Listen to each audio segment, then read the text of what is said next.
Hello, everyone, and welcome to tonight's episode of Critical Role, where a bunch of us nerdy-ass voice actors sit around and play Dungeons and Dragons. Play Dungeons and Dragons. That's what we do. Yeah, and we have a cool little special reunion of our second campaign characters, the Mighty Nine. Excited for that. But yeah, we do have some announcements to get to before we jump into this. So beginning with that, we do have our sponsor for tonight, D&D Beyond, Sam. It's a classic sponsor for a classic show. D&D Beyond's digital toolset is the best way to start playing Dungeons and Dragons. That's why we use it. And they're having a massive... Oh, are they having a massive Monday... Are they having... We're going to cut this out. B-take, and rolling. Are they having a massive Cyber Monday sale? You bet they are. However, due to scheduling issues, we taped this before the sale details were finalized. So here is a non-legally binding list of things that I think will be on their sale for Cyber Monday. Okay. Digital dice. Safe bet. Some new books for your DM like Explorer's Guide to Wildmount or Call of the Nether Deep. Matt's first vest, the one he was born in. Use my used cat hairballs. A hot water bottle from the backseat of Ashley's car. Or 10. 20 feet of rope. My baby teeth, all 400 of them. Liam's musk. Marisha's seeds and stems. 19 feet of rope. Seeds and stems. Pre-grinders. Pockets. Purple stuff. Sunny D. An extra 1 foot of rope. A ghost that looks like Taliesin. A ghost that doesn't look like Taliesin. A clock thing. Wait. A box. Sam, are rope. have you just started naming things that you see around the set? Yes, I have. No, I'm naming stuff that you can buy from D&D Beyond, like oars in an old ship wheel. Marisha's body double. And if you can buy yourself stuff, you can gift stuff for your friends. I'm supposed to read this disclaimer. Literally none of those past the first two are real, and Sam's an idiot. Who wrote the disclaimer? D&D Beyond. Oh. Including the idiot part. Okay. Well, handle your whole holiday list in a single click. Don't miss D&D Beyond's Cyber Monday sale. D&D Beyond is the best place to play. Cyber Monday is the best time to buy. Then there's a big link. dndbeyond.link/CR sale. Matt, back to you. HTTPS:// Matt, back to you. I'm reading this for the first time. # which Marisha is it? I guess we're implying that you're not real. I don't get it. Reminder to tune in at 7 p.m. Pacific Road copy. I like it. on December 1st on Twitch, YouTube, or in participating Cinemark theater. Cinemark? That's my favorite movie theater. Yes, that's the same Cinemark for part two of the Mighty Nine Reunited, which is the second part of this thing that you're watching right now. Wow. Sam, you also have announcements. something else, Yes, you do. apparently. Oh, Keep talking, Sam. Never Go. This is a lot of cold reading tonight. Tonight, guys, you're going to be here. Hey, everybody. Tonight. I feel like Laura Bailey. God damn it. Hey, I've got some things to say. Tonight, you'll be hearing tracks from our recently released. I love you. I like that everybody laughed that hard at it. Tonight, It was a really good impression. tonight you're going to be hearing tracks from our recently released full-length soundtrack album called Welcome to Wildmount. The album contains 20 immersive tracks inspired by the continent of Wildamount and the adventures of the Mighty Nyan. The music was composed by members of the Hexany audio roster, Omar Fidel and our friend Cole McGinnis, and the album features stunning cover art by Kent Davis. Welcome to Wildamount is out on all major digital music platforms under Critical Role. Go buy or stream it now. That's it. Awesome. Do I have more to do? Jesus. I feel like I've been talking for There should be another script over there. No, I'm excited. On top of just all the music that's on there, there's also the Lucian boss battle music at the end of campaign 2 that Cole McGinnis collaborated with me and made incredible I'm so excited the world gets to actually listen to that more. So, like music. but Medicine goes out. anyway, It's really just me. I just do. I'm doing all the announcements tonight. yes. special. Well, you're so good at it. So, I'm going to be breaking format here a little bit tonight, and as opposed to jumping into our intro, we're just going to jump into a little prologue here in a minute. But before we do that, I want to say, first off, thank you for coming to this. The Mighty Nine mean a lot to us, and we've missed them very much these past, a year and a half, almost, getting a little later in that point. It's been a while since we've touched on these characters, and it's nice. It's nice to kind of settle into this space again. So thank you for coming along for this silliness. But to that point, it has been 6 months since the fall of Cognosa and the destruction of Lucian. The Mighty Nine, returning back to Wildmount and Exandria proper, have dealt with the immediate ramifications of the decisions they've made, the arrests of Trent Ickathon, the reality that they've come to a point of closure across many stories, and now have their lives to continue on from this point. After some tearful goodbyes to friends and allies until you meet them again, to deciding what the next journey was before you, the group that you know as the Mighty Nine fractured a bit to pursue personal journeys, to discover who they are outside of the struggles that brought them together, but never losing the binds that originally brought them as a team and since made them a family. Now, in this time that has passed, not too much has changed in Exandria at large.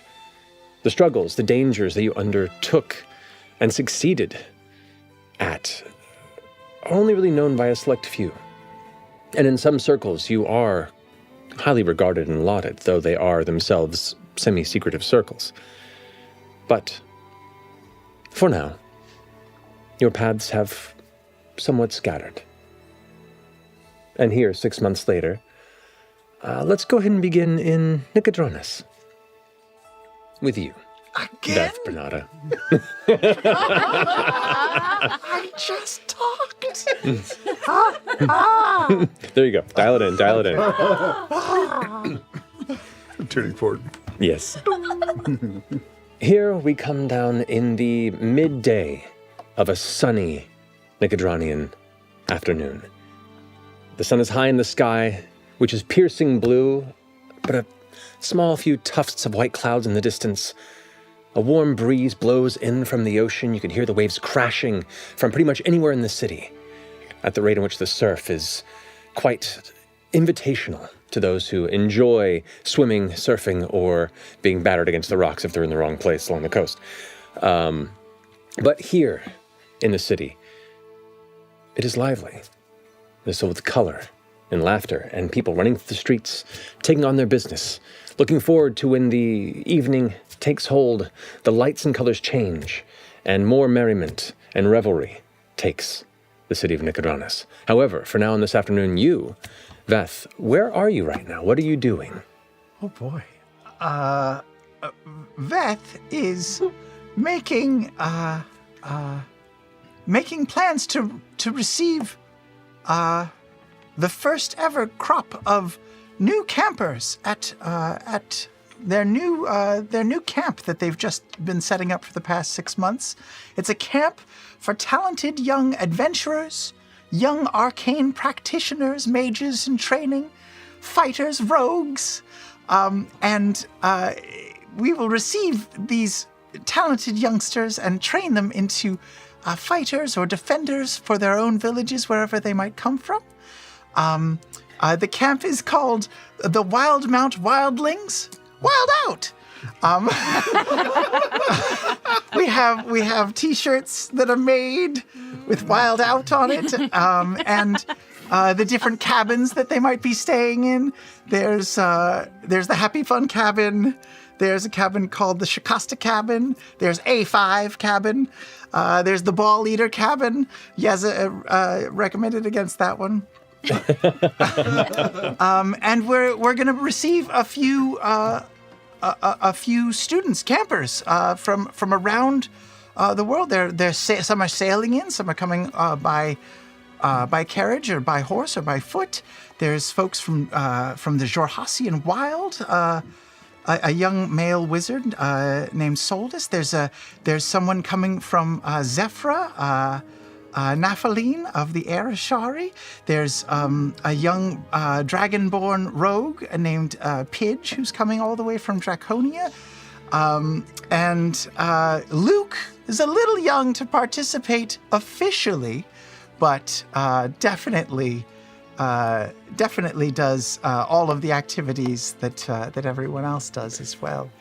Interesting. What is the average age of these arriving campers? 13, 14, 15. Okay. Even a couple that are older, 16, 17, and there's a few phenoms that are slightly younger than that. But Luke is a little bit too young. These are kids who can stay overnight by themselves without being scared for mommy and daddy. Understood. Yes. Okay. And also, the program is very rigorous. There's an obstacle course, and there's also fun activities. We do beach camp activities, surfing. Yeah,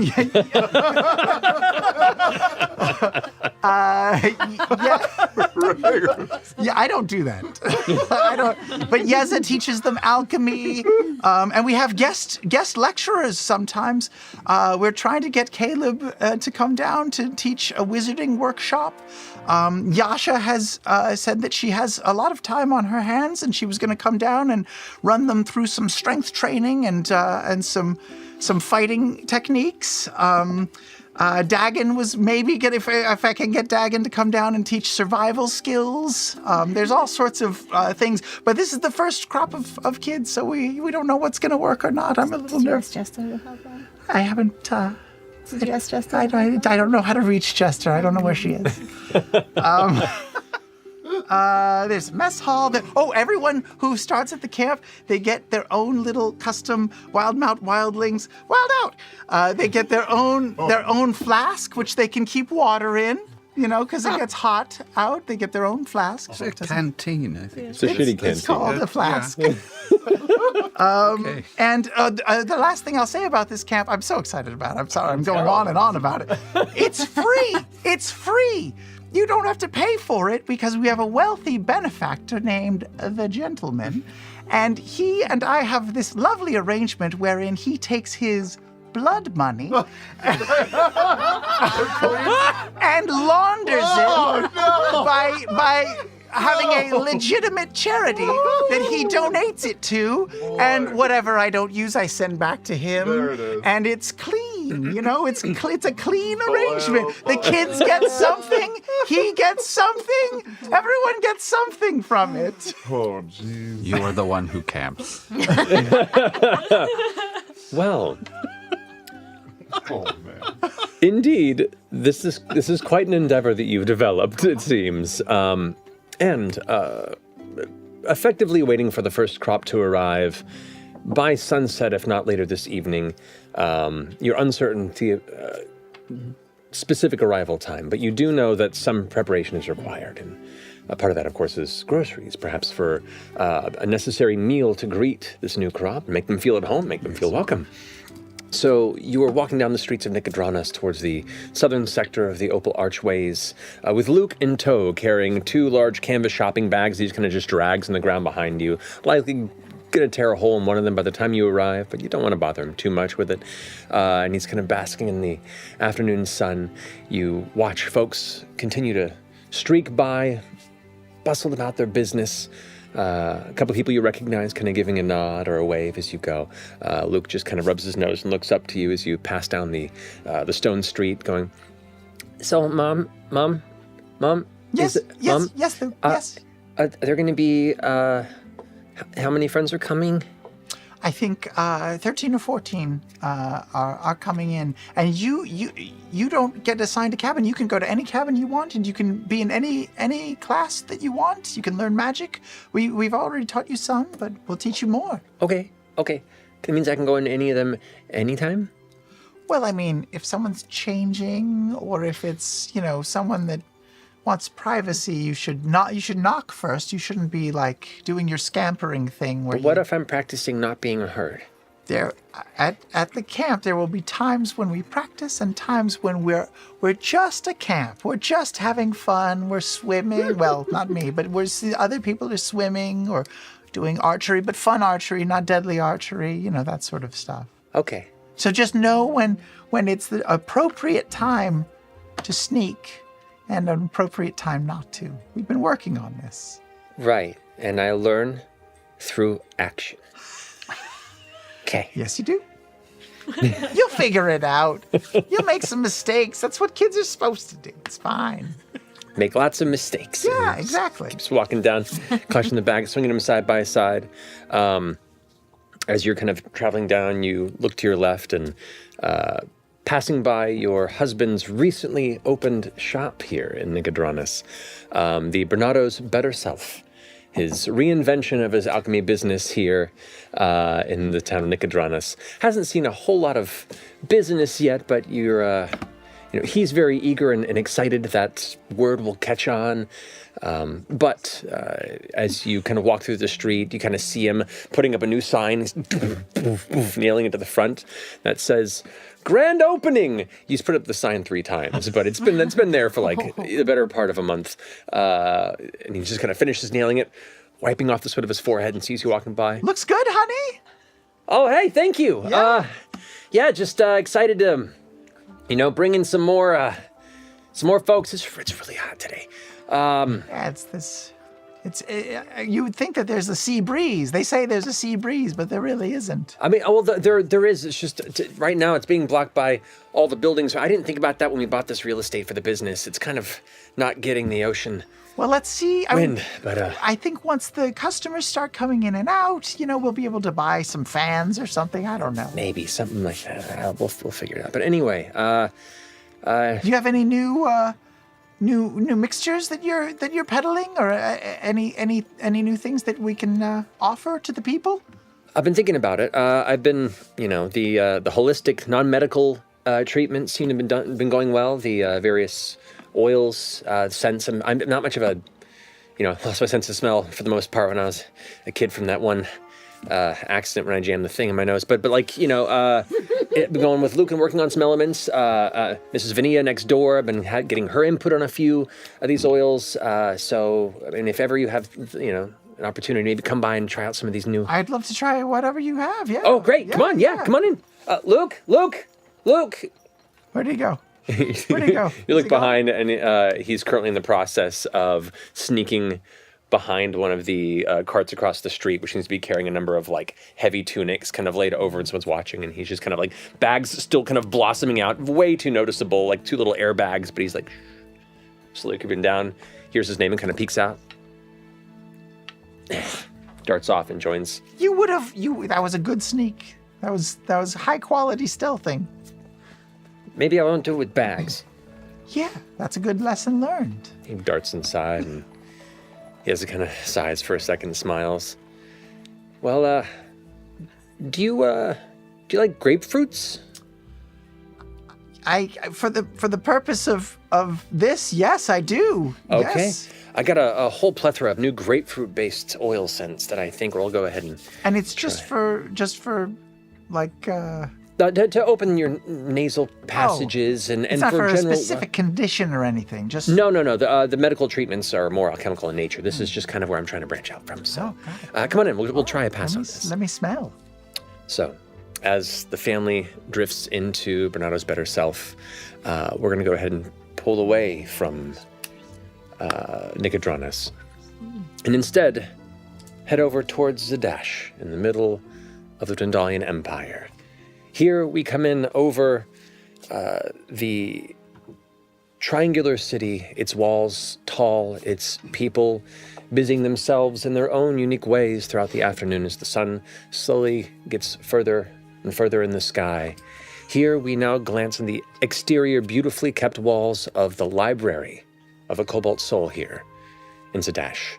Within we see the numerous keepers of the library, trained monks and scholars and archivists and protecting guards and warriors.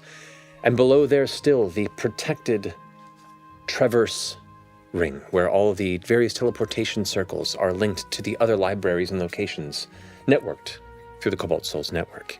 Here, one of the Cobalt Soul Archivist Guardians sits reading through a book as one of the central rings, just still and quiet, flares, and out comes barreling a busied, intense-looking Beauregard lionette. Beauregard, if you could describe your exit from the circle and where you're off to. With a deep intent to be off the clock as quickly as possible, and at home and on the couch with my woman in her home cooked meal, and I'm fucking done. Fucking done. She's Grace. She's Glenn. When are you going to start role playing?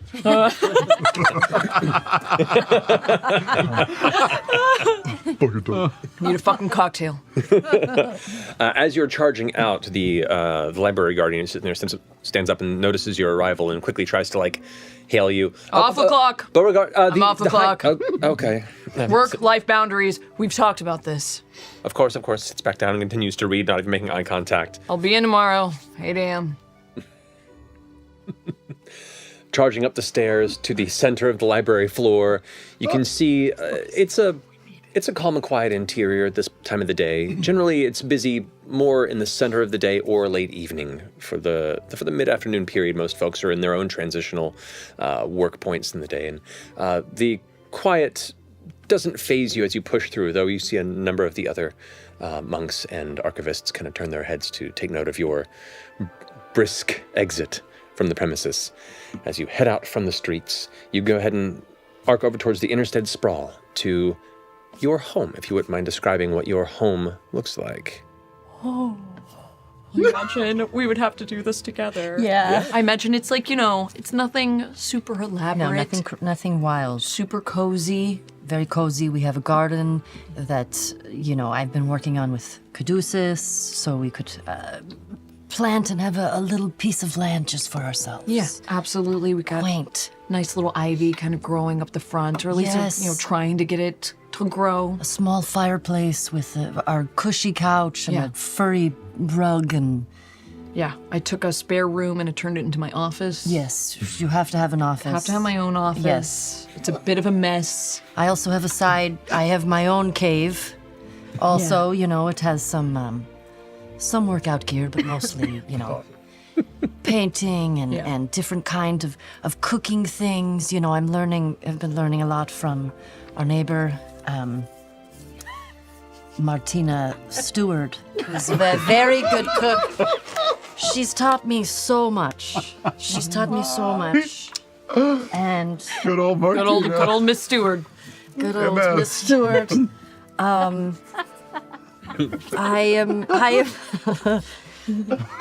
When you come home, I'm outside, sort of, with my little basket, and I'm collecting edible flowers to put in the basket. Oh, like nasturtiums. Like those Yes. little, Baby. Baby.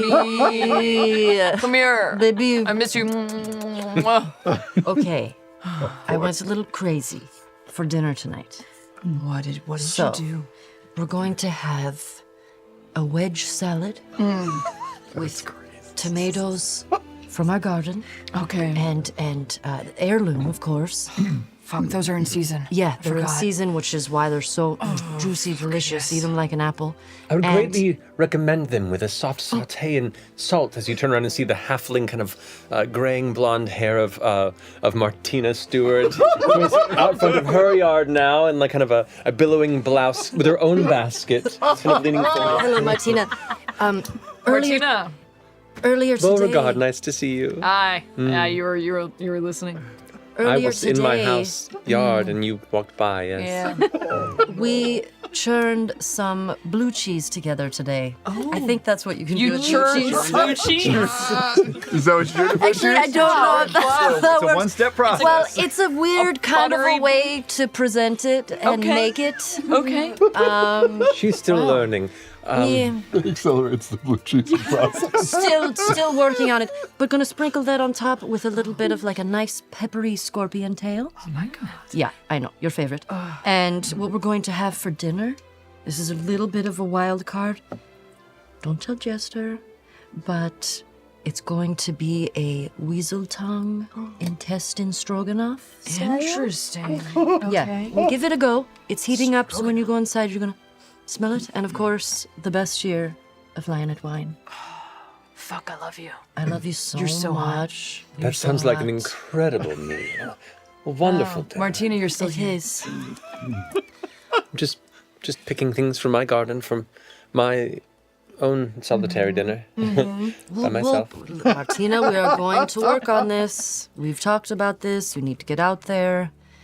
You know, for women of your age, there's so many people out there Oh, for you. I do If fine, we found darling. each other, Don't be giving me any sort of lip for I mean, my you're ability quite to a catch, pull. Martina. quite a catch. I mean, You deserve, I'm pretty sure the reserve is actually the library. I think they're starting up a new like a book club night, Thursday nights. there it is, book club. I didn't know that. Yeah. Yeah, it's a little way they're kind of trying to do more like community initiatives to try and like help.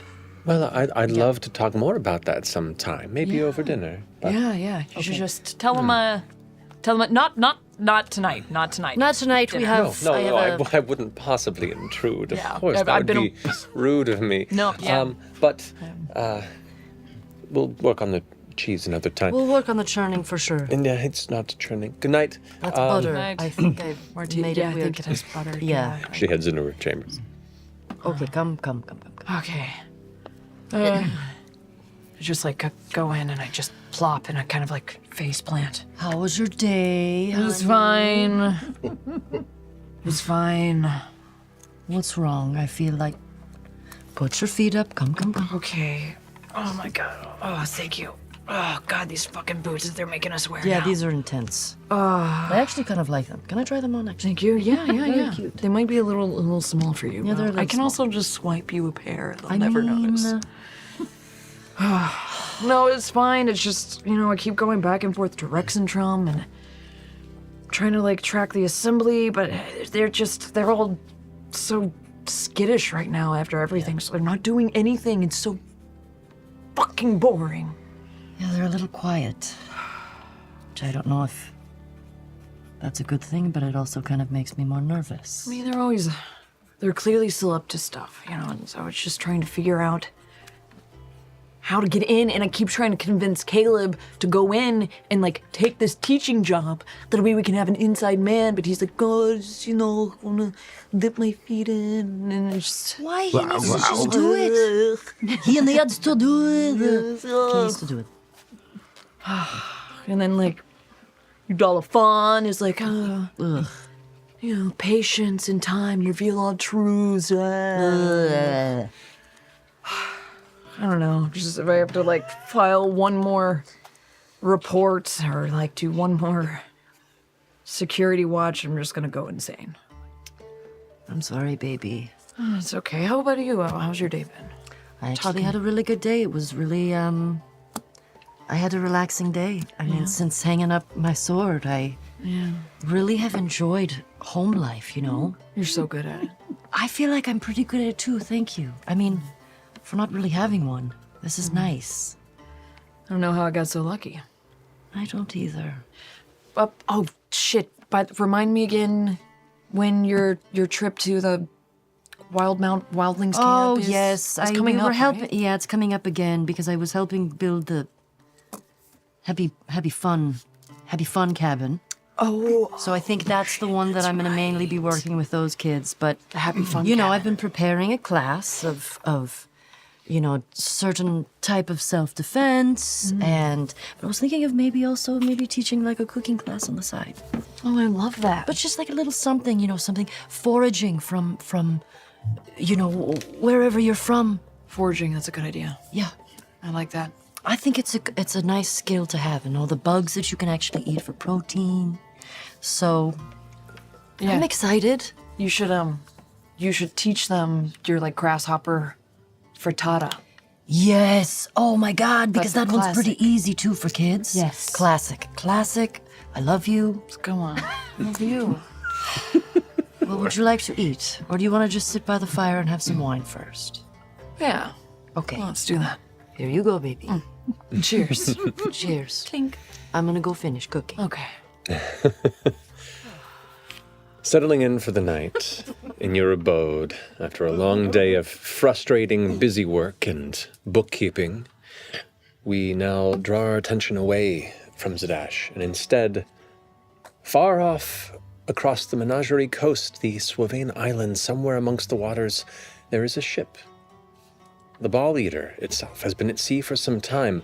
If Ford, Jester, and Kingsley, who are aboard this, describe where you are currently amongst the ocean, Captain, I imagine, and what your current business is. Well, I think we've established a sort of a trade route where we monitor the waters in between the Menagerie Coast and Darktow. We're also starting to try and put to sea, if you will, a venture called a stone's throw shipping. Stone's throw. We're workshopping it. No, I like it. Every time I say it, though, Jester kind of winces and smiles with her teeth. No, it's good. It's really good. Like that face. We're trying to make a name for ourselves, but after buying a very small, a little piece of property in Nicodronis, because, we didn't want to live under... I think it would have been mom's fine if we would have stayed at the roof. Lava It Chateau. was weird. But I understand that you feel a little I mean, bit we're strange exploring about it. each other, and it seemed, it's a weird place to have that happen. Right. So it's I good. really like our place, though. It is very little, but we've painted it up. It's every time we come into It's a lot port, of we're color. fixing it up. It's really nice. Maybe too much color. And then there's, a little side section where I have my own art studio, which is really fun. Yes, the studio is the house. Well, Yeah. there's, the couch is on the one side, and then the other side, it's the art studio. My is haven, the specific. the couch. We don't spend much time there, but the sea really called to both of us, and we've taken it in stride. So stone's throw shipping every time we, save a ship or thwart some pirate activity. We have really nice cards, really nice. Yes, I've cards. made a whole bunch of them, Yep, actually. and we just make sure that name is out there and proliferating. But also, Stone's throw! your shipping is just a stone's throw away. We're working on it. But Kingsley has also been a tremendous help and is learning the ropes. It's a bit of a problem, if you think about it, that your shipping company is always a stone's throw away. That means that it hasn't gotten very far, isn't it? Look, we didn't go that deep with it. He didn't go that deep. Unless you have incredible strength. They're also ballista, and that is a very far... It's okay. We weren't sold on it or anything. We only printed how many of the cards? Well, I didn't print them. I made them all by hand. Handmade. So Shit. there's like 5 of them so far.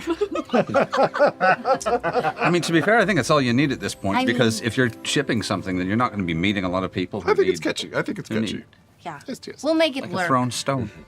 Yeah, so we monitor those waters and do what we can. Yeah, we look at the water a lot. All right. Branding is not your strong suit. No. Well, here in the middle of this hot mid-afternoon, out amongst the Lucidian Ocean, we come in on the somewhat rocky but not too intense waters beneath the Ball Eater. Here, the captain overlooks the bow, surveying the path you're traveling, keeping senses on the not too worrying clouds on the horizon. You are greeted briefly on the deck by your navigator, the familiar darkened shell and hunched form of Orly Skiffback as he saunters up on the deck towards you. Captain, whereabouts you thinking we be looking to avoid this untoward weather? Yes, good question, faithful Orly. I have to get my maps out in a minute. You know, I think... I'm pretty sure they're a stone's throw away. Can I cast augury? Is that a spell you have? It's new, baby! It's called a second level spell. All right, yes, you may. I So- take out a little pouch that's full of seashells that Jester and I have gathered off the shore. They're And so beautiful. shake it up. And I kneel down on the deck and pluck all the seashells out. Mean no disrespect there, Captain. This is highly unusual for the Yes, no. betterment of our ship mates, but you are the captain. Well, the wild mother, she speaks to me so abundantly clear. I just want to make sure that I'm making a reciprocal conversation. Okay, so the course of action that you are attempting to focus on for this is What is the most prime direction for the least amount of kraken fuckery and storm shit? all right. Do you pick a direction? Yes, I would like to. Is west a good direction in this moment? All right. As you cast the shells across the floor, the results west seem. It's more of a wheel and woe reading.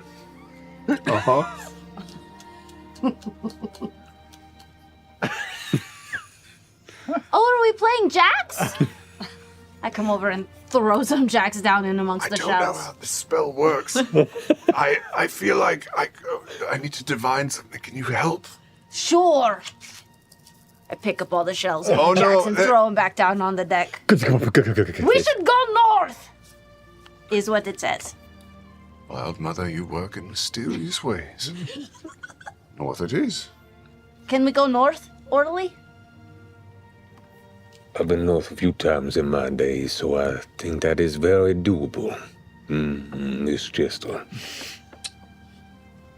He goes ahead and saunters off. Only don't tell anyone about the shells. Thumb goes up. Through stones. You're basically through stones. I can see where this is coming from. Shells. All right, it's pulverized. Maybe if you're going to do Kraken that spell, fucker you would can have do been it in better. your captain's quarters so no one sees you do it, so that they think you're more confident. Right. You don't want a mutiny. Yeah, of course. Kingsley keeps eyeing you. That's what Thank the you. Star Razor is here for. Orly stops and turns. And continues walking. You look around, there's like a dozen impacts where the Star Razor's been shoved. Just to make the same sort of point. You've seen it before. I drop the shells into your pouch. You've got this fort, okay? Thank you. Have confidence in yourself. I do. You're a good captain. There's so many directions that you could take a ship. It's I know, it's literally anywhere you a want to circle. go. Just keep it from going down, You could. and you should be fine. Yeah, just tell Orderly next time he goes, where do you want to go? Just say, keep going in the same direction. Such Just command. keep going. What if we're facing towards the storm? Say, go around it. Into the storm? No, oh, say, go around it. it. And then he'll go around it. He's the navigator. Okay. You know, you could just say, you choose. You're the navigator. That's what I hired you for. Oh, right. Like I know best, and then he has to prove his knowledge Exactly. as navigator to me. Exactly. I mean, it probably won't work now. And then now he knows. with the sword. Yeah, Okay. yeah. While this is happening, Kingsley, you do notice as Orly makes his way towards his usual place up on the upper deck of the ship, one of the newer crew members that you picked up along the way, Neela Ko, the powder monkey on the ship, kind of walks up towards Orly. They talk for a moment and then starts walking over towards you. You see the excitable female orc with her kind of like sea air tossed mane of kind of dark brown hair, the kind of light gray to the slight kind of an olive skin tint to it color, a vibrant smile, and what looks to be a very intense kind of left eye that's always a little wider than the right. Comes hopping towards you with a leather bodice over her kind of open sea sleeves and rushes over. Hey, so Kingsley. Yes, Neil. I was just told that we're going north.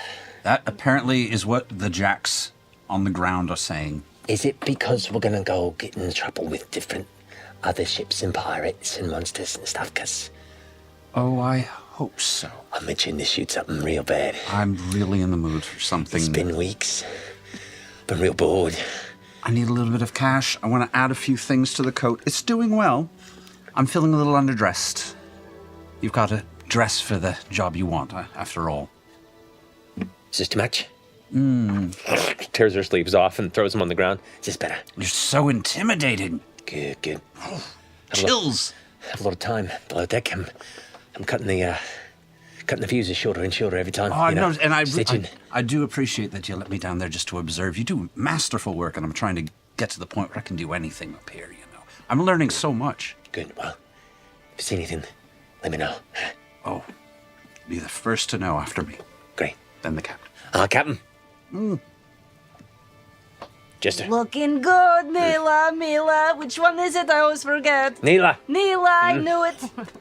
Guy. The Runs below management deck. on the ship. Do you need those sleeves or can I keep them? You can keep him. Real hard. Had to like stop and think about it for a minute. Power of branding. Jester understands.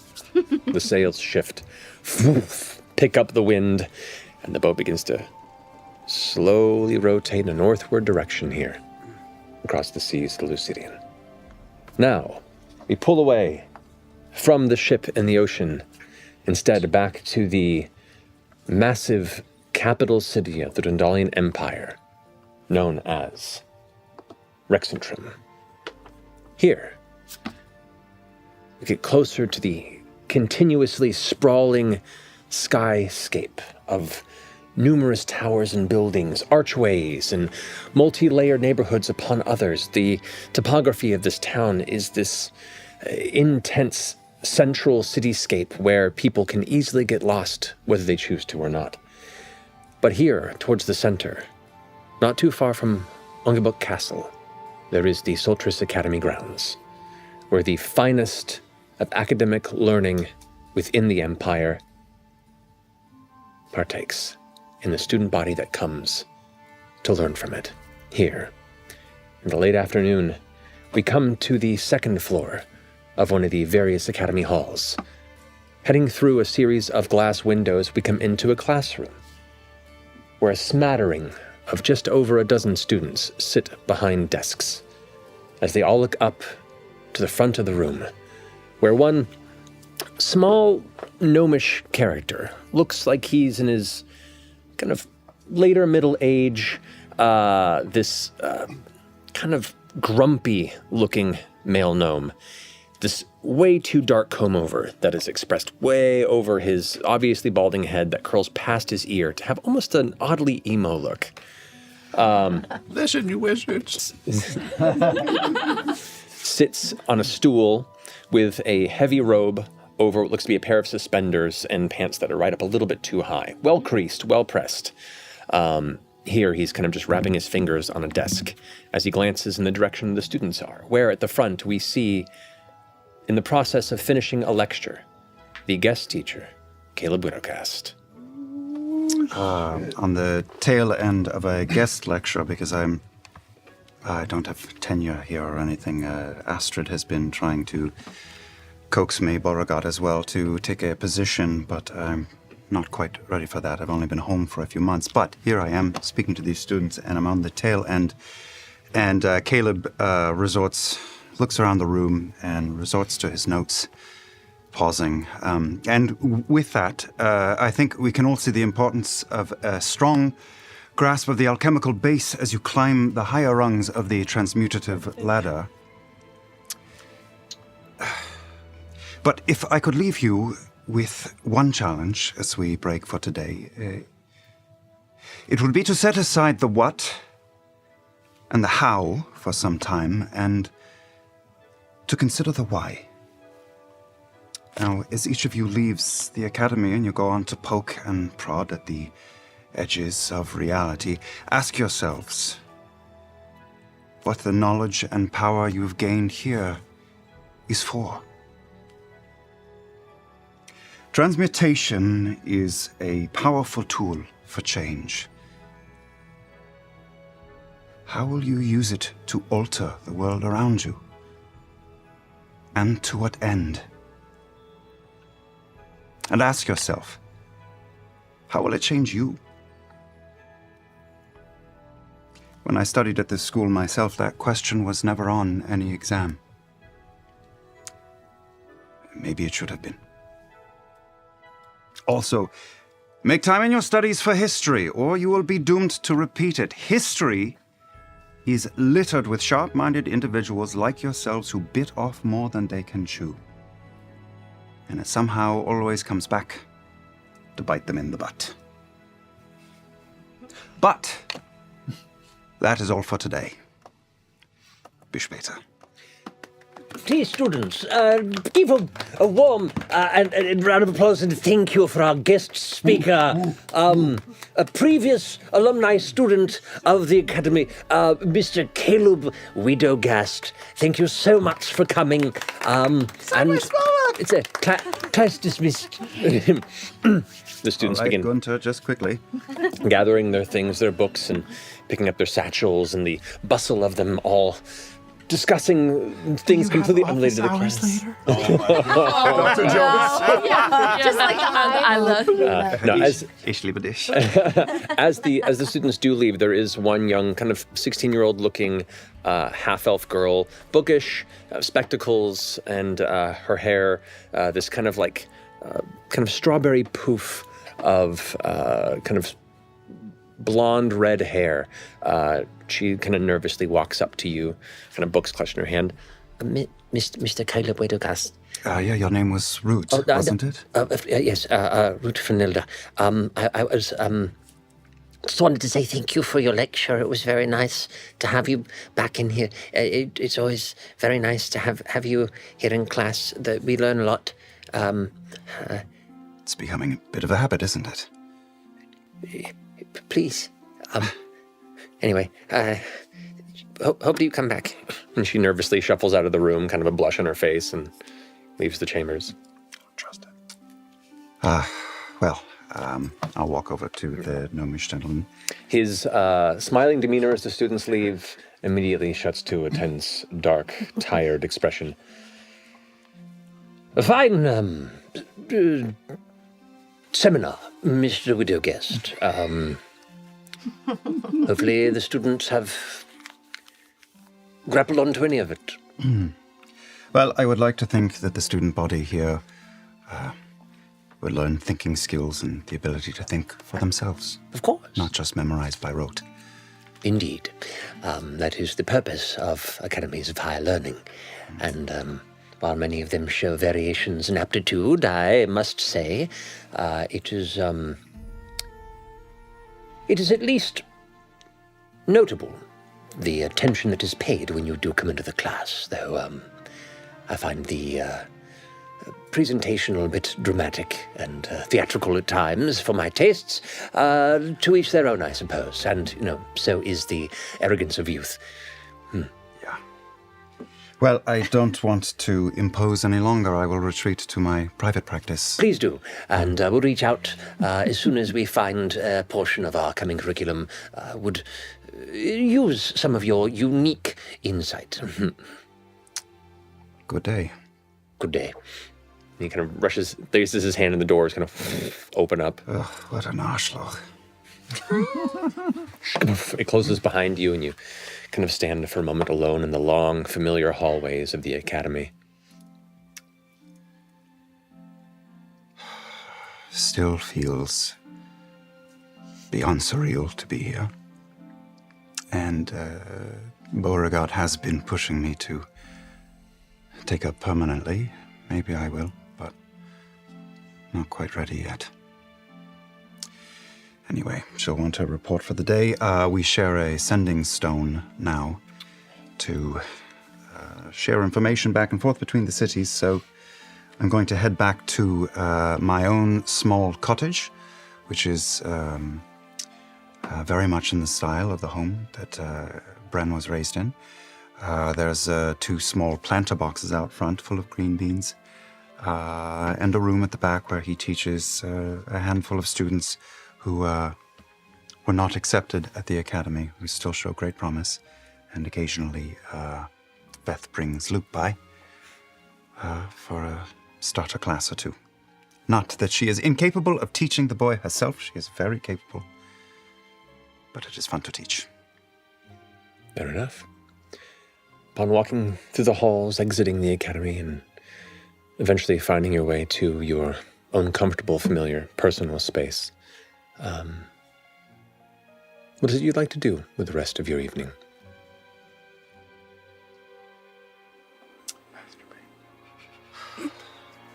Yeah, I probably will masturbate. That'll probably be a little bit. Can we just roleplay masturbating for the next 10 minutes? Please don't. The moonlight hit. Please don't. Bottle of wine and warm it up.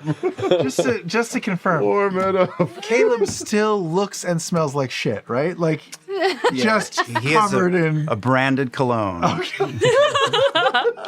Next to his green bean set is a pile of It's dung. basically roll a d6, but really it's roll a d4. Just like let's be That's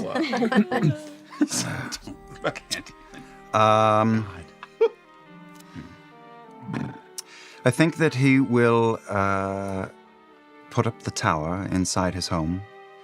The home is really more of a front, and he'll spend time in the study. And wonder if he'll get a visit from his Kryn friend this week. All right. From there, we remove ourselves from the capital of Rexentrum and return back to the seafaring vessel, the Ball Eater, which is heading northward as the sun begins to set. The sky growing orange and purple anticipation for the coming night.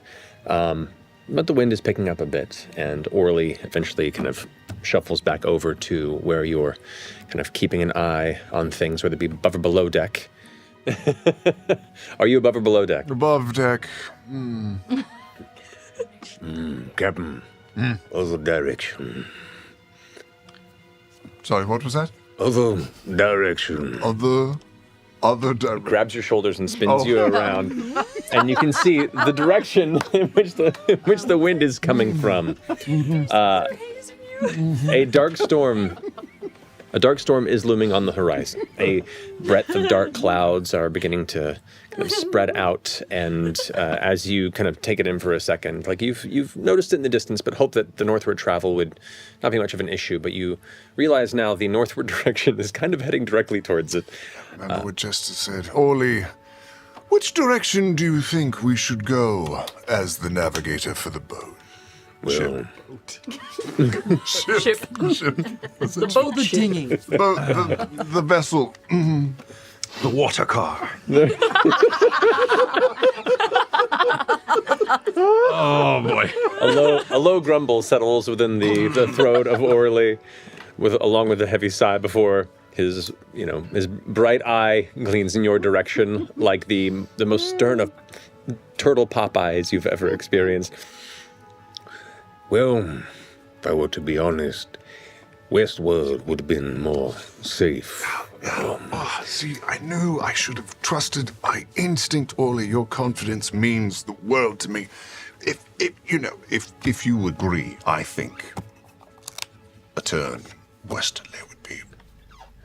I'll do my best. I will say the storm is coming rather quick. We may have to batten down the hatches. Yeah. Try and keep things nice and safe. I'll find Jester and Kingston and Kingsley and So another deep sigh from Do you want Orlin. any of this rum, Orly? It's really good. Here, have a little. No, thank you. Sure. No. Okay. He grabs it from you, but I'm happy to go and put it back where it belongs. I'll make sure the crew is alerted. All right. So, the crew begins to scatter about here on the deck of the ship. The sails begin to be prepared for the coming of some heavier winds. The darker storm itself, you can see the rain on the horizon blurring the light and space beyond it. But with that, the waning day of light brings you a very dark coming evening in the midst of this storm. And with Orly leaving, anytime something moves this quickly, he's been at sea enough that he tries to discern whether it's just a natural moving storm or if there's anything that pings a more foreboding sense for Ford. Make a nature check. Nope, I don't have advantage. What the hell's that about? Yeah. 8. Okay.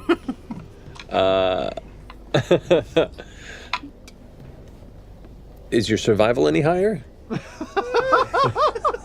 I only say because as a captain, either of those skills would be helpful in this circumstance. Survival's much lower. Okay. No, we're going with an 8. We're going to go with an 8. Could I help you at all, Captain? Too late. Happy with that rum, Cap. So, no, the storm, you've seen storms move quickly, especially with some of the higher kind of jet stream winds that push through. If certain storm fronts hit some of these various kind of pathways of jet streams that run through the Menagerie coast, they can move rapidly. And this looks to be one of those. So at the very least, you know, if it's battened down well, everyone takes care, and nothing goes too bad, at this speed, it'll blow over pretty quickly, which is the benefit of its travel. But the rest of you hear the word, begin getting things prepared for the coming darkened storm. Eventually the rain hits the surface of your ship. It's cold. But you get a colder sensation, Ford. Less a new layer of chiller and more like a present warm that begins to fade, revealing the ice that's always been beneath. The winds grow louder as the rain begins to pick up, heavier and heavier. The crew begins to panic a bit. The sails are completely bound and situated for the coming storm. Anchor is placed best it can. These are not the heaviest, the deepest waters, but whatever can be done to try and prevent any major storm flows from taking this ship under. You've been through some terrible storms in your time. This doesn't look like it's any worse than some of the worst that you've been through. But that sense that still kind of eats away inside. Usually in such spaces you feel the Wild Mother's eyes upon you and a sense of guidance and direction, but here it's absence. What are you two doing? I've just woken up from all this. I don't know where you were. You're sleeping through this? Well, it's just everyone got cold up. I'm on rigging right now because we've got to pull the sails down, put everything together. I'm standing next to the captain because I'm the first mate. In case he didn't know that and everyone else didn't know that, Kingsley, I'm the first mate. I'm well aware. I'm working. And I will ask our captain. Hey, Ford. Yes. Do you want me to try to, like, use control water and try to part these waves to make it easier for us to get through the storm? We certainly could. Or is it not a big deal? I don't know. Yeah, I mean, it's best just to push through unless it gets really dangerous. I mean, control water's excellent if we start to take on. Yes. But also, I think the morale of the men would be good. So anything you can do to keep it, positive and encouraging. Swing over, run up the stairs. You could actually just say something to the crew right now. They could use a bit of a morale boost. Everyone's freaking out pretty hard right now. That's fair. Do you just want to maybe put something up while we're doing it. Yeah, I'll use thaumaturgy. Yep. Fireworks. Ah, yes, rough seas. We've seen this before. We shall see its like again. Behind him, there's a light up neon applause. Man your positions, you know your duties. We'll see this through. Do you have office hours later? No. All right, everybody, get to your work. You're too pretty to die today.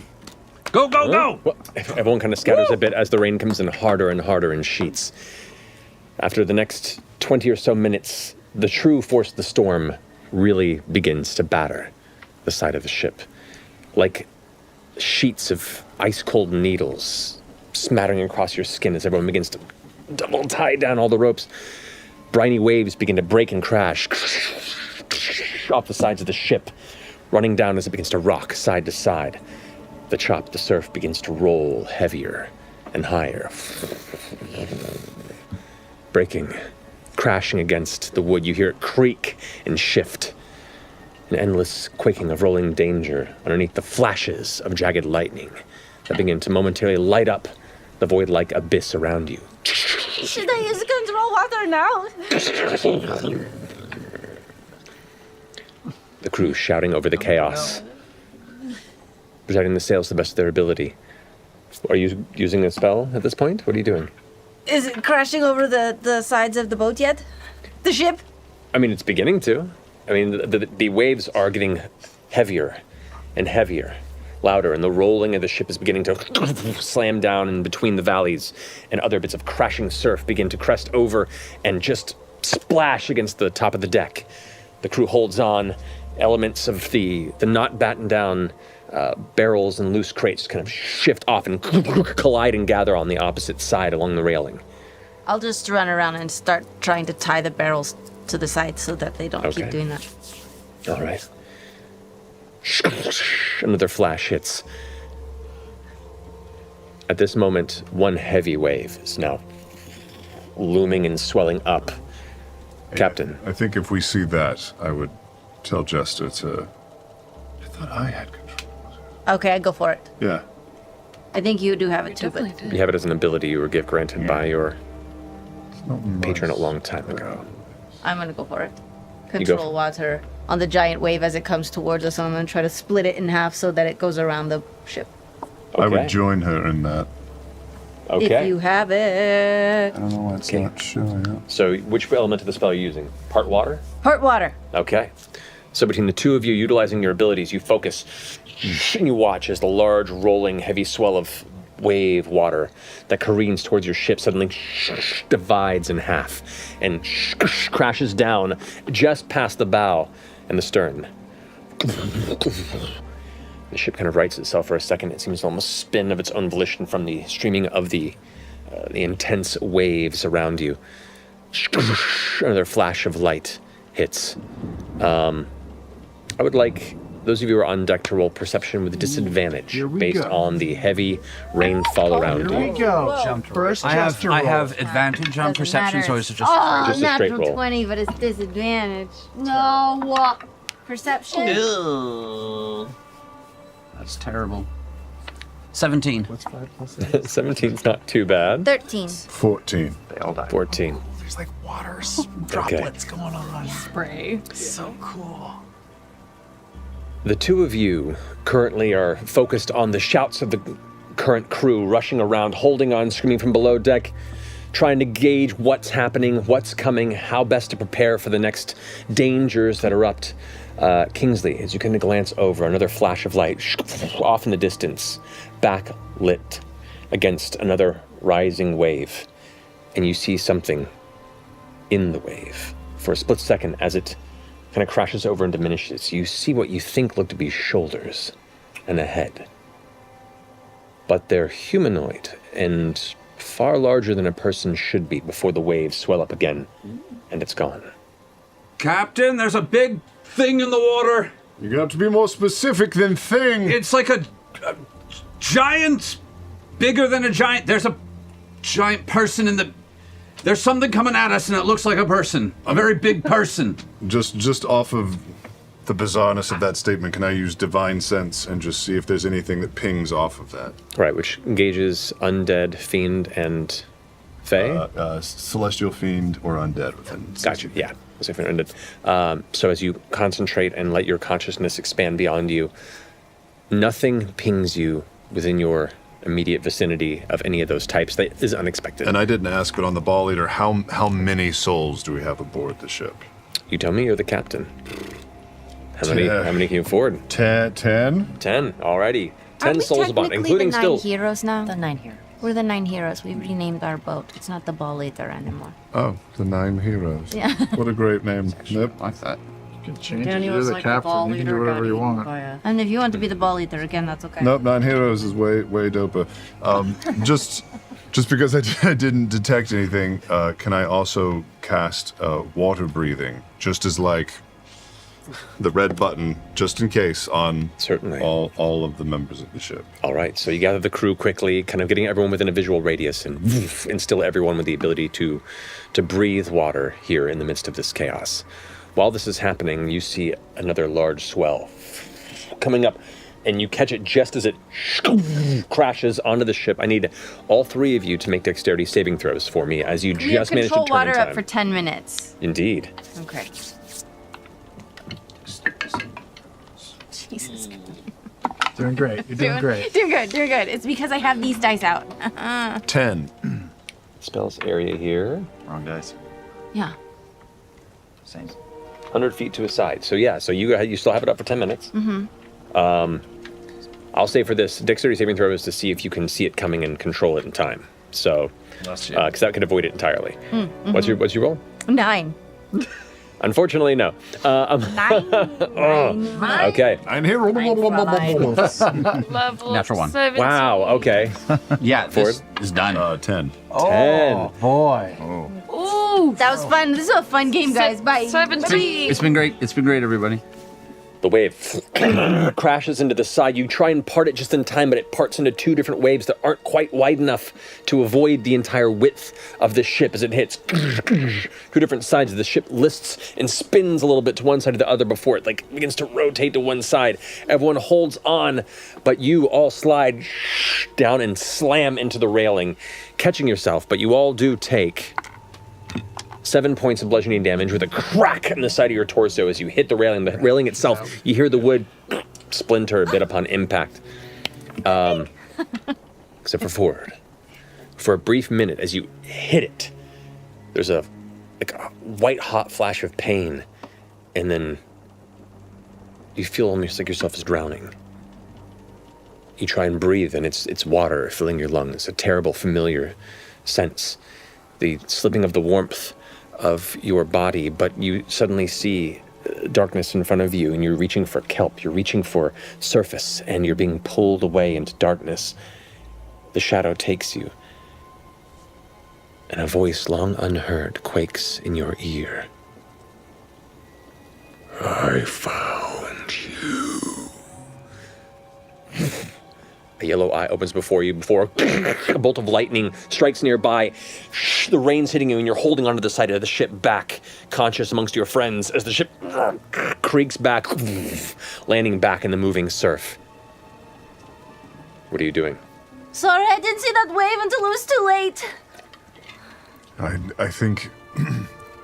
I think we have company. I saw the eye. I saw the eye of Uk'otoa.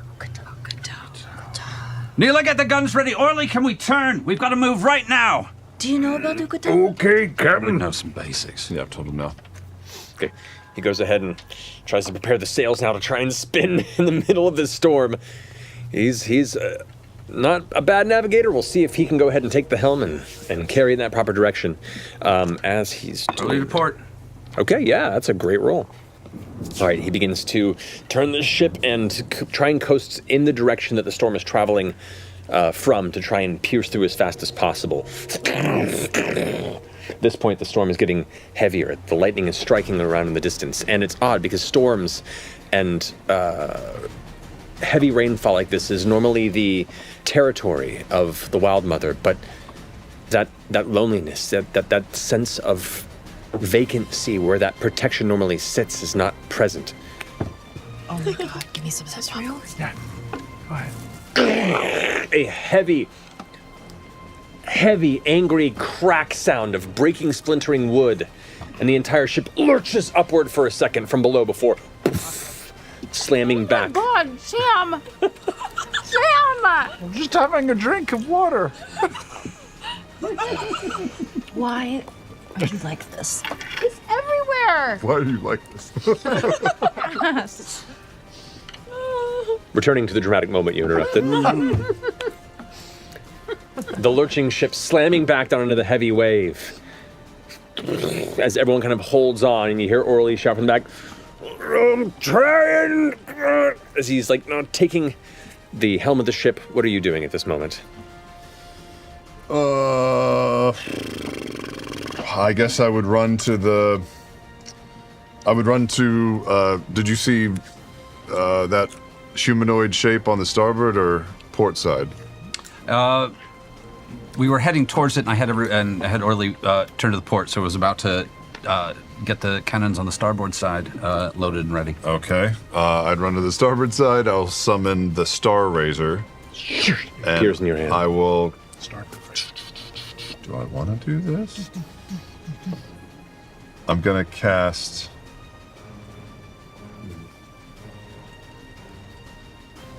Boy, it's been a minute. I'll cast Fly on Myself.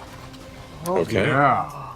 You got Get off that ship and leave everybody to die. Hell yeah. Where do you go? Goodbye! Workshop the name in my absence. Okay. You go over to starboard side, you pull out the sword, and you cast Fly on yourself. Just as you finish concentrating and uttering the words of the incantation, looking at the blade, you look back, just as a massive hand slams onto the deck of the ship. And the entire ship lurches again, the heavy impact sound of numerous wooden boards splintering and cracking. 5 fingers in this humanoid hand immediately glances. You kind of step back out of the way, kind of drifting about 10 feet off the ground, instinctually flying backward. You see another hand grapple up as a humanoid head, about 10, 15 feet almost in width, begins to climb up, looking just over the ridge. You can see long, wet, scraggly white hair, a kind of somewhat teal green-blue skin, pale, pupilless eyes, and a thick, heavy, knotted beard filled with kelp and all sorts of broken materials that just drifted to the sea as it comes and glances over, maybe just like a few feet from your head. Jesus. What do you do? Kingsley, fire the cannons! Kneel up! Now! At this point, there's a brief moment of quiet as it pulls one hand back like this, and then you hear from below. Probably shouldn't miss. Well, not for what's right in front of at least 2 cannons. Oh, man. So I will say His head is 10 feet wide? about 10 feet wide, yeah. Between 5 and 10 feet, we'll say. Those 2 hands, Matt. Were there, was there a wedding ring on any of those fingers? No, you didn't see what it is. You're not even there. You didn't see a damn thing. I was expecting a yes. So, if you can, let's go ahead and you roll cannons twice with advantage. So 2 cannons are within the radius. So go ahead and roll 2d6 for 2 different shots. It's +6 to hit. 2d6. Oh, +6. Yes. That's a 24 to hit, and 2d6, 7 points of cannon damage. Sorry, so that's just a hit. Oh, great. Then it was just a... So 1 hit, there's 2 different attacks. So roll to hit twice. Stop it. The first one hit, I'm thirsty. and 18. 18, both hit. So the damage is 8d10 bludgeoning damage. Oh, Jesus Christ. Holy cow. Okay. 8d10. What I do like having. So buttery and salty. Wait. Oh my God, these... They're all ones, aren't Nice. they? Nothing but ones. 54, last 2. I don't think I've ever done that successfully. No, it was just 8d10, 52. 52. And for the second one, same damage. Same thing? Yeah, 2 cannons. So 52. Oh, this is the. yeah, so 106. another 8d10. Oh, did it again. Okay. 106? What did you just say? Just did 52 points of damage on that. These are 2 cannons firing off at point blank range from under the ship at Oh, the damn. target. That And is you be said a when short it came game. up, it looked like it had like milky white eyes and like scraggly hair. the eyes themselves were just like white. They weren't like milky. They were just kind of almost like a glowing white Okay. energy to them. 43 on the second one. 43, Damn. got it. You hear the cannons, many of them splashing into the waves beneath, but the creature you see kind of react from the impact, still clutching the side of the ship before it pulls its hand back, and you watch between its fingers, electrical energy kind of gathering up, and it throws this massive lightning spear that heads right towards you and arcing behind you. Huh? Oh my. Fine. If you can go ahead and roll a d6 for me. Me? Jester, yes, just roll Oh, a d6. On a 1 to 3, it hits you. On a 4 to 6, it goes after Kingsley. And it arcs straight towards Jester as well. So I need you both to make dexterity saving throws for me. Wow. Okay, the shit's happening. The All head right. is like 1/8 of a human body. So this being is 40 20, dirty 20. Big boy. to Okay, 80 that's a success. Tall? Gotta be a 16. storm giant, right? 16 is a failure. Is there some reaction or something? Mm-hmm. Reaction shield or so. something? I don't have I shield. don't know. What are you? Drowner storm giant. 100. 61 points of lightning damage to you, Jester. And 30 points of lightning damage to you, Ford. Oh, God. Sheesh. As this lightning strike just arcs past both of you, slams into the other side of the ship, and just kind of dissipates throughout the rest of the wet wooden surface. Some of It's the other gonna crew kind of get immediately- shocked a bit and backs up. Hellish rebuke. Okay. Back. Also roll a concentration check for your Control water. Damn. Jesus. Wait, concentration has to be less than, it has to be more than 30 to 20. I rolled 20. No. 20. So yeah, now you lose Doesn't matter. control magic, unfortunately. What was it? Control water. 63? 61. 61. 61? So 30 is the DC. Okay. So it's you going to take 3d10. go for it. Whoa. While this is happening, Kingsley, 7 plus 5. Ford, 12. you notice around as you kind of recover from this 21 blade points out. of cold damage. Actually, you're focused on this creature. You wouldn't notice this. Kingsley, you notice this. After this flash of lightning energy streaks across the deck of the ship, impacting both Ford and Jester, you notice other shadows beginning to climb on board. Smaller creatures, other what looks to be humanoid entities begin to kind of board up Make the side ready, of the we've deck. got company. Draw weapons. Ford, This guy's a good captain. this is bad. What do you want us to do? Fight them all? Yeah. All right, I would like the three of you to Drawing. roll initiative, please. Oh. Oh boy. Okay. Really?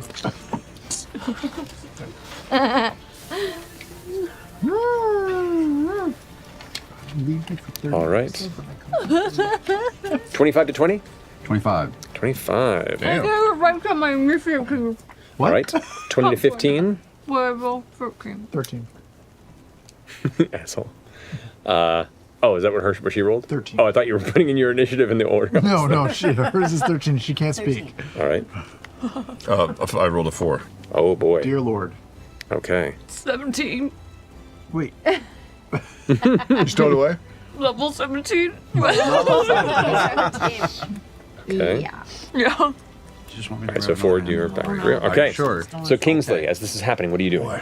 I am trying to get a good sense of what's coming over the like what's the vibe I'm getting from this creature. You glance over and you start seeing they're humanoid-like as they kind of clamber over, but you see these like long, thin tendrils that kind of come out of their head that dangle behind them. You watch as their faces, what little glimpses you see in the low light here, look humanoid but without a nose, and the mouths. You watch as some of them kind of growl and hiss. Their jaws open up into these like larger, wider, kind of toothy flaps. All right, so they're not giving me like an undead vibe. They're giving me a terrible thing from the sea vibe. More that All right. direction, yes. I'll invoke Rite of the Flame. Okay. So I pull my truly overcooked sword with a black blade. It's not in a hilt. I just grab it with my hand and pull. And so it is nicely covered in blood. And I take way too many points of damage for that. That's fine. And I'm going to, with a big grin, head right towards the first one, in position, ready to just tear it to shreds. Easy enough to do. One of them just kind of clambered over the edge, looks towards you. You see it's like screeching, its inner throat itself. It's these layers of like fleshy rings that are squeezing together, almost like a very visible vocal cord. Fucking basic, and I'm going straight into it. Go for it. First attack, 27 to hit. That hits. Yes, and then that's back to 17. I had to write it up. I'm going to use some sneak attack because fuck it. That's 8. Plus, I don't actually, as long as nothing's because of some fun stuff I have. Oh, that's right. Yeah, yeah. You can sneak attack, Yep. even though nobody's around it. Ooh. Because nobody's around it. So that's it's 4, 5, 6. I can also re-roll one of these if I like, which doesn't matter. So that's 8, 9, 10, 6, 25 points of damage, and 8 of them are fire damage. Well, yeah, 8 of them will be fire damage. Great. So that first strike, right through. You cut deeply into it. And then I'm just going to give it a nice little twist around. You got it. And that's attack number 2. And that's a 22 to hit. That definitely hits. Go ahead and roll damage. It's just these 2. So that's another 8 fire damage plus 11 points of just stab. You welcome, Kingsley. What the fuck? And then I'm just going to withdraw the blade and just gently skip back about 10 feet and be ready for the next attack. Got it. It looks extremely angry. All right, that finishes your go. All right. At this point in time, the far bow of the ship, one creature kind of floats up, kind of gliding in the air, humanoid like the others, the same kind of long tendrils escaping from the back of its head, but it has like a tattered cloak that kind of drifts and strips from its back. Same kind of dark, deep gray skin, that odd kind of pale yellow eyes with these slivered pupils to them as it drifts forward. The massive, what you can see now to be a giant, a humanoid, extremely tall, extremely strong giant that is climbing up the side of the ship, larger than any giant you've ever seen or probably heard of, shouts out in this deep, resonant, bassy voice that quakes the wood you stand on. Where is it, traitor? Where is the key?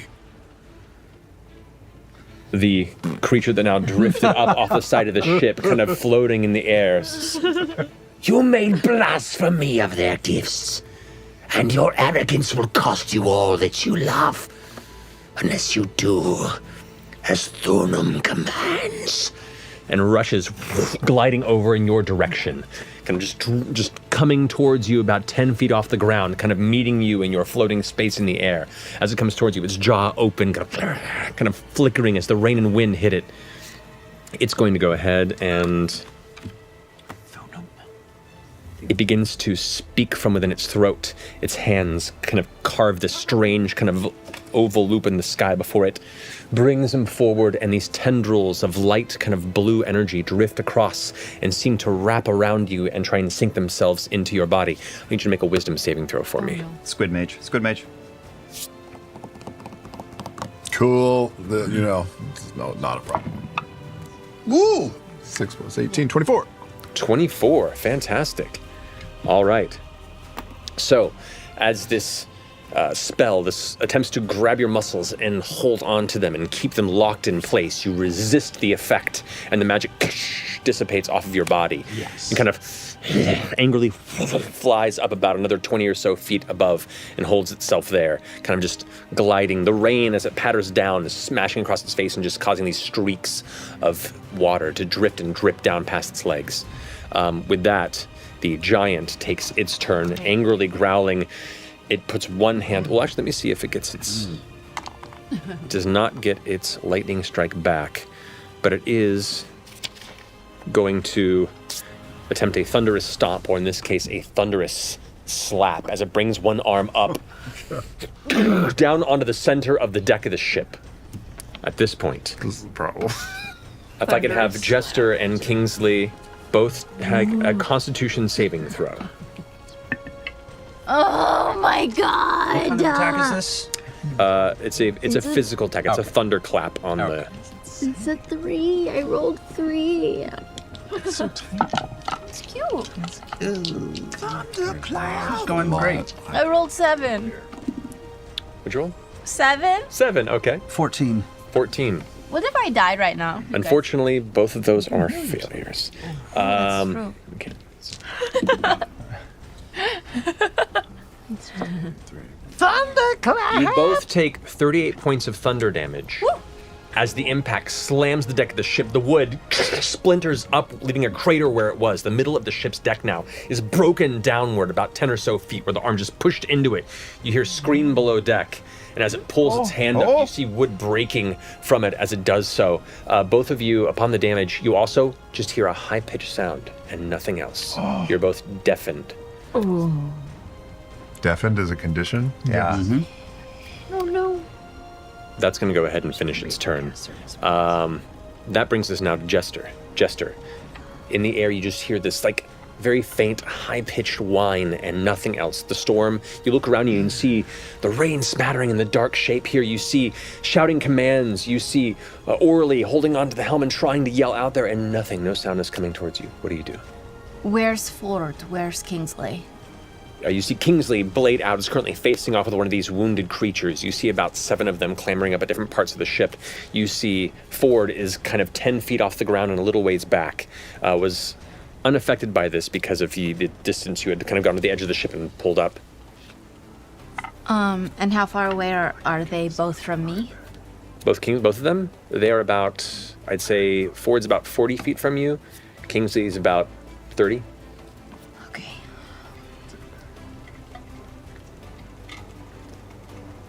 Oh gosh. And how close is that giant to me? The giant is about 15 or so feet from you, 20 feet. Am I the most hurt of everybody? Is Yeah. What? Yeah. How many hit points do you have? You took 2 big hits. Yeah. big hits. Got stuff I can do too. The giant is how many? About 20 feet from you, About 20. 15, 20 feet. How many hit points do you have? You don't know. You don't know. You flew away. I flew away. I flew up to get a better view. Like I'm- pulled itself forward to crow's slam, nest. and then it kind of like pulled back on the side of the ship, and it's almost like using the ship as partial cover. Run. No, I can't. What are you Am I doing? take another big hit? Oh no. Ah! What All are you I doing, want to do is run up to the giant and touch his hand. Okay, I'm going to run up to the giant and touch his hand. do it. You rush up. It's easy to grab. It's like clutching on. Its fingers dug into the actual deck itself. Maybe I should let go. And I'm going to inflict wounds. Okay, go ahead and roll for a spell attack against it. I'm going to inflict wounds at 7th level. Okay. Dude! Dude! Nice. Kingsley, where you at? That's hard. I'm sort of in the Oh, God. kind of on. He's really Oh. big. He's really big. 100 Yeah, yeah. here's a 18? Easy 18 ace. hits. Okay, great. 9d10. 9d10. 1, 10-sided die. 90-10. 2, 3. I don't need it. Yeah, even with a half cover from the ship, and it was just 18 for his AC, so well done. 7, He pops. 8. Like a bubble. Nope, 9. I got him. Woo! Whoa, whoa, whoa. Okay. One of those is a 30, D8. 30. Oh, it is? The one by your pen. No. No? That's That a 10. one? No, that just looks weird because Oh. the, Weird cause angle. it's, Oh, the it's a edge weird is, angle. is soft. She's just got weird dice. 8, Oh, 44, okay. 45, My bad. 48. Huh? Keep going. 54. 50. 54 points. Wait, did you count your yellow one too? Oh, I didn't, but he Okay. did. Okay. It was tucked in with the 54. popcorn, so I was confused. 54 Oh, points wow. of 54 points. points of necrotic damage as you reach out and Giving grab notes on Laura's dice. We're like, I don't. that pulse of dark energy spreads from your fingers into the veins of this entity, this massive, meaty, kind of blue-green hand. As you grasp it, you watch the black shoot up, and all the veins in the hand, thick and thin, which on this scale are still massive, all immediately become visible as this dark, kind of awful black tar material kind of pulses through the bloodstream. As you do so, the hand kind of, the other arm grasps the side, and this comes up and almost like seems to shake it. I'm gonna use the rest of my movement to back away from the giant. Okay, it gets an attack opportunity on you as the hand that's up in the air comes down towards you. You're Where's the- I'll be fine. She's fine. That is going to be a 30 to hit. Oh, I boy. guess kind of it does, though. Okay. Sorry, we got two Meets it, healers. beats it. We got two healers. We got. Boy. Die right now. We got one healer. We got one cleric. Never had a No, I don't think that's right. You take 42 points of bludgeoning damage 42. Cool. as the hand just like squash slaps you onto the deck, and you are pinned and grappled for a minute. What? Does that finish your turn, Jester? I mean, if I'm pinned and grappled, then yes. Wait, Alright. let me look at what. I know, it's hard. There's so much new There's so much new stuff.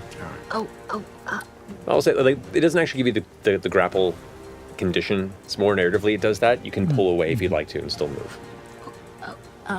Oh, yeah, this was still your move. You were walking away from Oh, it when yeah, you did then I'll this. continue to move. Okay, so you go ahead and another 15 feet back and away from it. It gets you to where you were standing pretty much when you started. Great. Cool. Okay, that brings us now to the rest of the Scion's turns. How many are there? There's 7 on the deck. 7? One of which is. You said, I think you meant 3. I think you said you Yeah, I you did some math wrong. There's only 3 No, plus the there's giant. 7. The one that you attacked is going to go ahead and charge towards you. It's going to go ahead. I think it's got some problems depending on. Are there some things that happen if I attack it that make it hard for it to hit me? I've just got. You tell me. But it's going to go ahead Yeah, and go ahead while I'm doing 1 this. bite and 2 claw attacks against you. That is a 23 to hit, Oh, that a hits. 16 to hit, That does not. and a 19 to hit. That also does not. Great. That would be crazy. Okay. Amazing. So you take 8 points of piercing damage as it bites into you, and as its claws come towards you, you just kind of batter them away with your shield. Nope. All right. You are up in the air, so the 2 that are there can't quite reach you. One of them is going to go ahead and psychic shriek beneath you.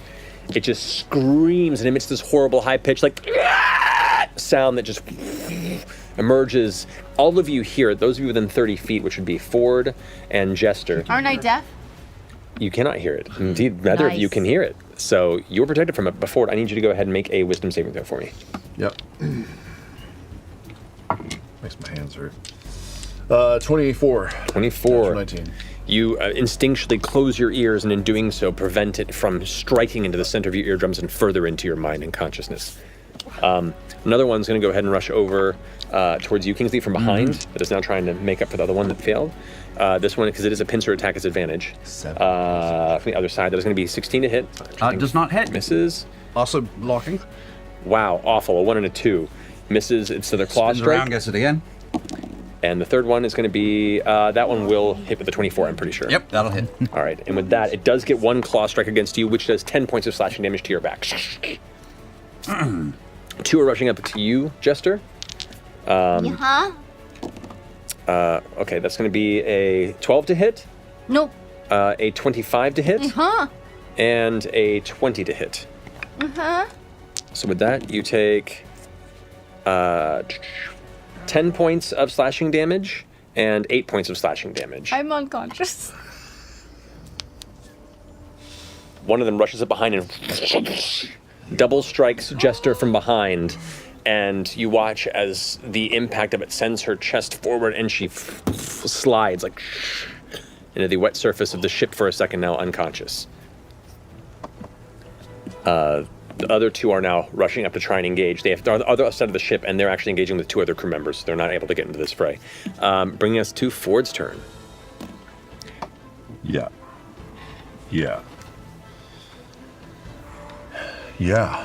Okay. I use 60 feet of my fly speed to Superman towards Jester as I see her fall unconscious. Rocket over to the body. And I reach out and cast Cure Wounds as soon as I reach her. Okay. On Jester. What level? 5th. Okay. So it's 5d8. I should just roll that now. Ooh, 35 points? Did you roll He's got in the game? Okay, you gotta roll. Oh, you good roll. That was a good roll, but... You should have taken the digital. You should have. 35. Oh, Exactly the same? yeah. 35. That's random. Great. Heal you back to consciousness at 35. Amazing. 5d8 plus 5. Yeah. 40. 40 hit points. There you go, even better. Plus 5. Whoa. Look at that. You're fine. Look at that. It's like it never happened. Amazing. I look at Jester and I say, forgive me. And I will push up off the deck and reach into the bag of holding and pull out the cloven crystal, the third eye. Okay. The minute you pull it out and present itself, you watch all of the scions, the ones that are clambering and attacking other crew members, all of a sudden just stop and stare and look over in that direction. The one that's flying in the air that had initially tried to entrap you with the magic kind of drifts and looks down at you. And the giant, both of its hands kind of dig in deeper into the ship. That's going to finish your turn. Kingsley, you're up top. As a quick bonus action, Yep. I'm going to tap one of them with just do it on like one of their, just to see if they're paying attention at all, because they've just all stopped. Mm-hmm. The one that's looking up to it, the one that's closest to you, previously. It was the one I've wounded. already heard. Yeah. Like,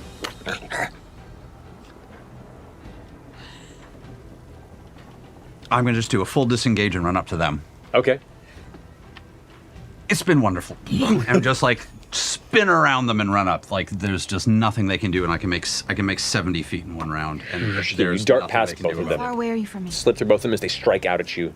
No impact. I think I'm like 10 You're feet like above 5 feet above me? Yeah. Okay. Is there a plan? Please, there's a plan. What are you holding? The giant now, like, both of its arms push up, and it's doing like you can see now past its shoulders and its torso, this like heavy, intricate breastplate across its chest that is covered in kelp and all these kind of runic symbols that seem to almost glow a similar color to its eyes as it pulls forward, looking down upon you. Its voice kind of deeply billowing out and shaking the ship once more. Relinquish the key and be spared a cold, forgotten grave below. The mage that's kind of floating above you drifts down and puts out its hand and goes, Give it to me.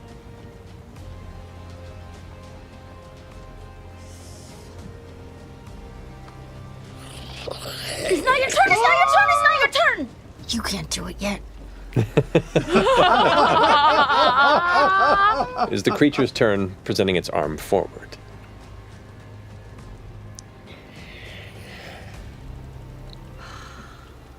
Why, smooth?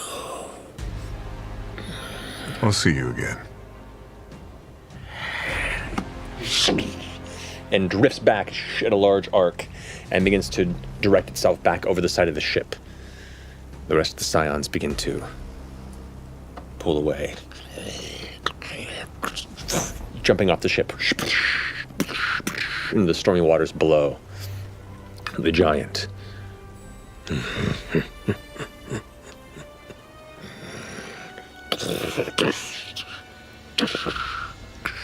Beneath the boat.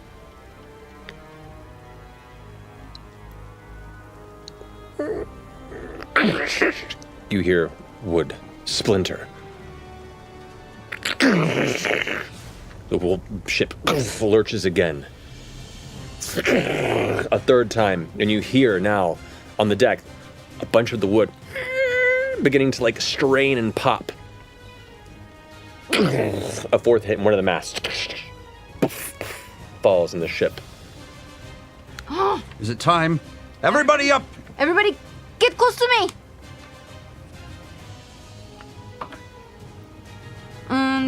We're calling for the crew. Okay, the crew is beginning to gather. At this point, you see 7 individuals. 7 and Of 10. Oh, we are 3. Right, 7 plus 3. Oh God, there's 7. I've got a plan B. I can only take 5 of us. Where? Home.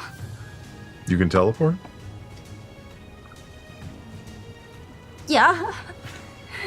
That's what I was gonna do before you get the fucking key to the fucking people. I could have just made us go away. I'm sorry, I saved you from dying.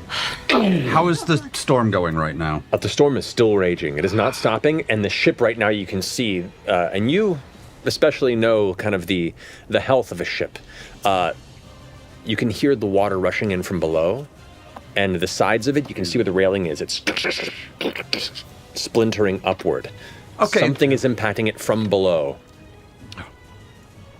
Worst case scenario, we've got to do something. You've never saw this before. I pull out a thing. I pull out a small box, and I say, "Abandoned ship, gather the crew," and I toss it off, and it folds into a small boat. You have a boat in a box? I have a boat in a box. Got my boat in a box. Well, that's awesome. It's not that I don't trust you, but I have a boat. I don't have a boat in a box. So that's How many people fit in the boat in the box? well, that's the nice thing about it is At that moment, as you're answering this question, the ship cracks open the center of it, a massive teal fist emerging from the center of the deck of the ship. The entire wood lurches upward, the ship itself breaking now in two around it. And as it withdraws, the ship then bows downward with it. Once known as the Ball Eater, now the mighty heroes, splintered in twine. 9 heroes. 9 heroes, sorry. One of the 2. I don't know. It's been a year and a half. Doesn't matter. It's going to the bottom of the ocean now. It doesn't matter. Immediately Going down. begins to take on the ocean rapidly, being swallowed by the ocean around the Swavane Islands. What are you doing? I have Crew are sliding and falling off into the water. People that were trying to gather with you are now stumbling into the ocean. I need the 3 of you to make dexterity saving throws for me. Before Orly dies, we riot. They can all breathe underwater. They can. That was a clutch maneuver. Yes. It is straight down. There's no other explanation. Oh, I have advantage on dex again? Yes, I do. Dice or advantage. 7. I'm learning this. 8. I don't think you do. What? No, I don't. Bailey. 7 and 8. 7 She's and rolling 8. I'm rolling dog like shit crap. over here. 20. Bailey. 20, Chester okay. rolls are back. No, just throws in a bath roller washing. So as you all are gathered around, the impact of this sends you flying off the ship into the ocean around you. Lightning still off in the distance as you all kind of come up from the top of the ocean. But you can breathe, thankfully, though the waves are still pulling you around. You kind of glance about. There is no light source beyond the flashes of lightning, and you're not entirely certain where your comrades at the moment are. What are you doing? Can we still breathe water, or did that break? You can still breathe water. It's not concentration. Okay, that's good. There is now a very large boat that will definitely hold everybody sitting in the water next to the ship. Can we light it up? Oh, well, just head towards it first, and I'm going to. We head towards the boat, I guess. Yeah. But Is it dark of night, or is there any light from a setting sun or anything? No, the storm has completely engulfed it, and by now it is early night times. The only light that you have is the light you create, or the occasional flashes of lightning in the distance that give like a sudden, brief moment of If you shake want around. to save anything, I'm holding the Star Razor. I'll just cast Fairy Fire up into the sky, so it just it kind of creates this cloud of faint, kind of pale green energy that kind of drifts around. As it hits the surface of the water and kind of illuminates the space around it, you can see there are a handful of survivors. You see Orly is now kind of floating on the surface, the shell up, and it's just kind of drifting there in the water. You see Marius is over to the side going, "Help! Help!" I dive. Fucking Marius. Okay. You begin to gather some of the crew around you. A handful get to the boat. And what do you do? What about the ones that are having trouble? Can I'm we gonna- help them? Yeah, if they can't swim I've got very a well, very, we'll I've got also, I've got a, put them I've up got on the a, boat. a swim speed that's very, very Okay. intense. So. So in the middle of the storm, Can't drown. that water breathing is saving the majority of your crew and yourselves right now. You're still in the process of now trying to recover them amongst the wreckage of a recently destroyed ship as you watch the final element of the bow of the ship kind of sink underneath, and with that, the ocean water begins to pull down. It drags a number of you down with it I'm for... gonna cast control water again. Okay, with that you kind of reverse the process. All of this would be much more dangerous if you didn't breathe water. But as you get back up to the surface, a few of the crew begin to scavenge themselves up, 9 in total. You did lose a member, Shella Dellis, who was the previous first mate under Orly. Does not come to surface, seemingly probably crushed at some point during the battle. But the rest of them do, one by one, come back to the surface. The rolling waves kind of battering them about.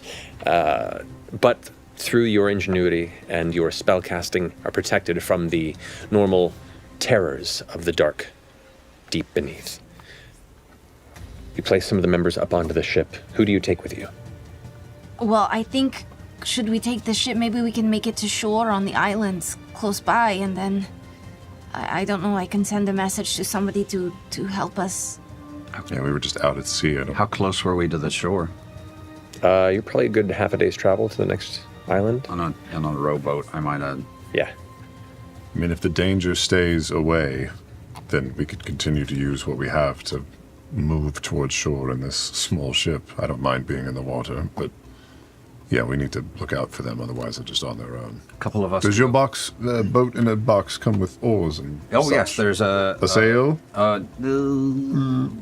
Is it more of a dinghy? It's actually I can give you a quick. It's basics. It's 24 feet long, 8 feet wide, 6 feet deep. It has a deck, rowing seats, 5 sets of oars, steering oar, anchor, deck cabin, and a mast with a square sail. So it can actually. That actually helps. We'll keep that down for now because 15. it sucks outside. Yes, it does. All right, let's see if the danger can subside. Then, otherwise, you have to make a tough choice. We can always.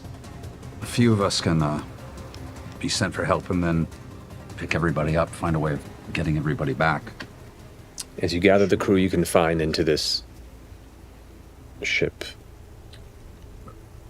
you notice unnaturally, rapidly, the storm's intensity begins to subside.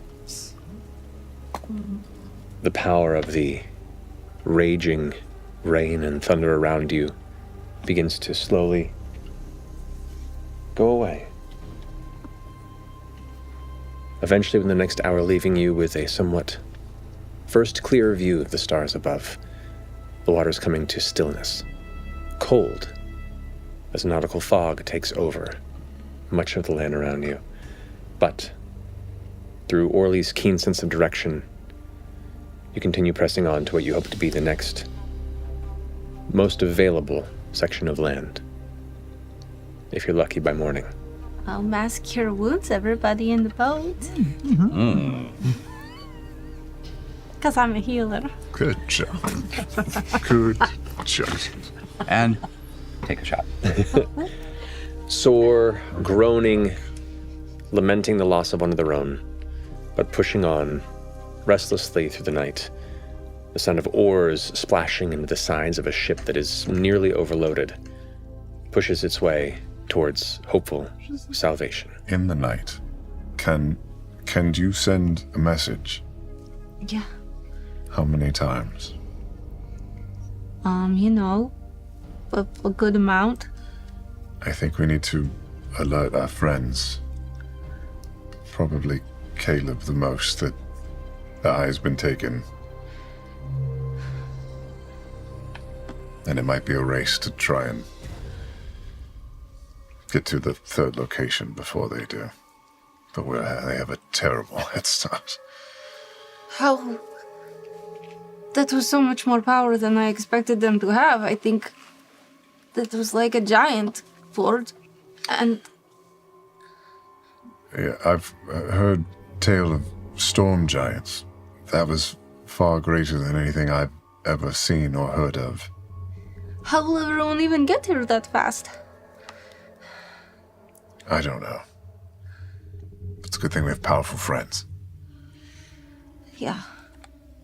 And with that, as you contemplate the next steps in engaging what options you have at your disposal here in the eerily quiet, lonely, still coldness of the ocean, we're going to go ahead and take a break.